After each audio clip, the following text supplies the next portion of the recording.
Hello, Majestic Council. It's Majestic, and today we're going to be talking about in Florida, particularly Orlando, where I'm located at. But this is for Florida in general, because when this bill passes, it's going to be all through Florida. So if you're a Floridian, you can listen. But other people, if you go to the bar downtown or have bars in your place of residency, or if you know your downtown be packed in your state, then this probably might be going trickle down too. Because another thing people don't realize is every county and state do have different laws, but it's not necessarily different laws. It's just different states of laws. Like what I mean by that is, in Orlando, you can get sold liquor to 3 a.m. But in certain counties, you can't even get liquor on a Sunday, like not at all. But in Orlando, you can only get it from 7 to 12 on a Sunday. You can't get it at all in certain counties, but Orlando you can. And then in certain other places, you can't get liquor in Florida past 12 in certain counties. So a lot of people go to other counties and try to get more liquor and things of that nature. This was a proposed rule change for Orlando bars. It says that bars in downtown Orlando could be forced to close at midnight. Not just liquor, just closing itself. The whole club at midnight instead of 2 a.m. like it's always been for the last, since I was a nut in a ball sack. And if they don't get a special permit, and the city is also considering blocking any new downtown bars or nightclubs for 6 months. Now, it says, because it's more on it, but I don't feel like reading it word for word, but it also says that it's trying to stop Orlando Police Department from having too many officers downtown surveying the people. So basically, we've had a lot of officers in the downtown Orlando area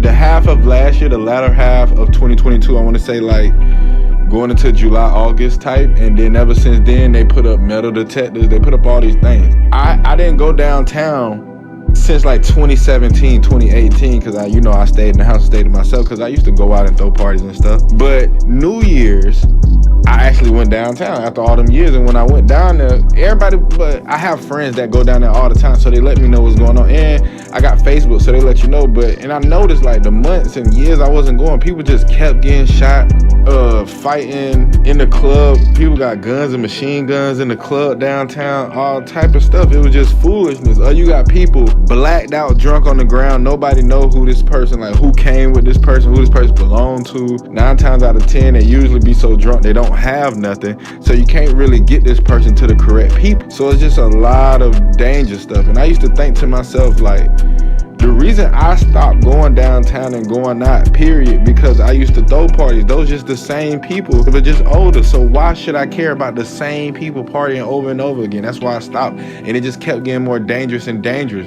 because now the younger and younger the people coming in, now everybody want to have a gun in this party or this club and do the most and try to be cool and bump into a dude, don't say excuse me, want to step on the shoes and look them up and down. And nobody has time for all that. So with all these fights, drunk people being lost and stranded downtown, and a lot of killings happen downtown, from women to men to, I think somebody shot a police horse. They had to put more than normal OPD there.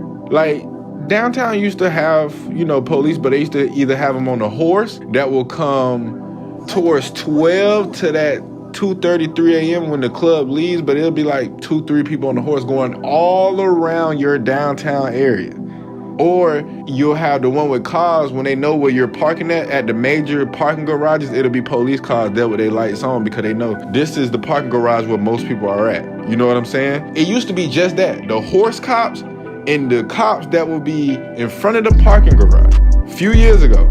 Now, ever since all the news I just told you in the last year with fights and killings, things of that nature, even people shooting at cops downtown. Now, when I went there, it was metal detectors on every street. Like it's like a metal barrier. You cannot walk on the sidewalk unless you are accompanied by a cop on the other side. So it ain't like you can't just go through that metal detector that's dead in the middle of the street. You cannot go on that street unless you pass through the metal detector. If you try to go through the sides, it's security guards with the cops now. So it's not just like, oh, it's just a bunch of police right there. No, they got the police literally side by side, 4 apiece in front of these metal detectors side by side. So that's 8 cops per metal detector, and then two security guards for both sides of the corners of the sidewalks. And I'm just looking around like, when did this happen? And my homeboy like, oh yeah, when they started shooting, you know, people bearing guns and stuff down here, you know, people be acting rowdy, and some people don't like to leave after 2:30 when the club leave. And you know, horses stop working. I'm like, dang, the horses stop working? They're like, yeah, they used to have horses trampling people. I done seen horses trample people, and it still didn't matter, because they'll just try to fight the horse and the cop on the horse. Now, the fact that they got 8 cops, but that probably was just that one spot, because when I went to other places, it was 2 per side. So that 8 was 1, but I'm gonna say it like this: 2 per each side, so that's 4 cops per metal detector. And then on the sides, where the sidewalk is, you got a security guard per side. So if you already inside and you already went through the metal detector and you trying to get back out, you don't have to use the metal detector again. To come in anytime, if they just saw you walk out and you turn around like, oh, I want to go back in, they're gonna tell you go to that metal detector and then go right through them same cops again. Like, they not having that in at clubs that we have, at the biggest clubs downtown, like Beecham and stuff like that. It always be cops stationed there. Like, they're saying that now with this proposed rule change, they want club owners to stop using OPD as security and start using your money to pay for extra security for your club. Cause what they trying to prove is that it's certain clubs that only got 1-2 security guards in suits and nothing happened. But you got 2 cops that stationed at this one or these 4 clubs. In these 4 clubs, something always happened with cops around them. How? Make it make sense. So they like, okay, cool. If it keep happening at these 3 or 4 places, y'all are the common denominator. So either pay for extra security or pay extra for these cops. All these cops is not finna be down here, because for one, nighttime cops, the percentage of cops from day to night goes down a few percentile. Having 10 or 15 or 20% of the cops that's nighttime just in one area, which is downtown, when you have a whole Orlando, Florida to look after, might be pretty dangerous for the rest of the city. It may be super safe for downtown. I guess they saying like, y'all need to start using your own money and stop using our time to do this when they have bigger stuff to do. When really at night, nobody's doing nothing, because they either outside. Even dudes really stop trapping at night too, because people be so scared of things happening at night. Like I just told you about downtown and why I haven't went out so long. This is the whole video of why I stopped going downtown. Like I'll go to like family events or like, you know, basketball game, football game and stuff like that for my family and stuff like that. And then at 12 o'clock, they let you smoke weed and drink. I didn't never knew that, because last time I seen a dude pull that off, they yoked him by his neck. So when I seen that happen January 1st, I was just so lost. And so I'm like, okay, cool. Oh yeah, and I forgot to add this up too.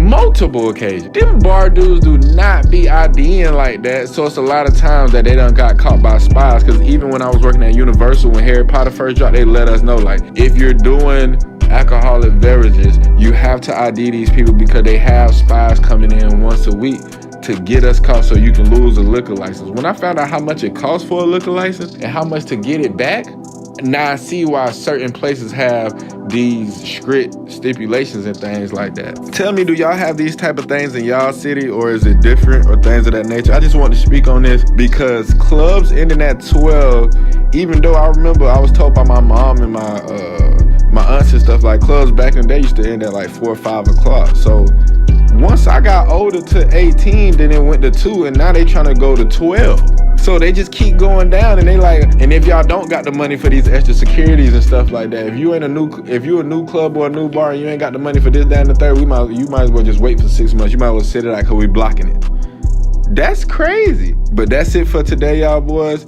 See y'all tomorrow. Stay majestic, council. Peace.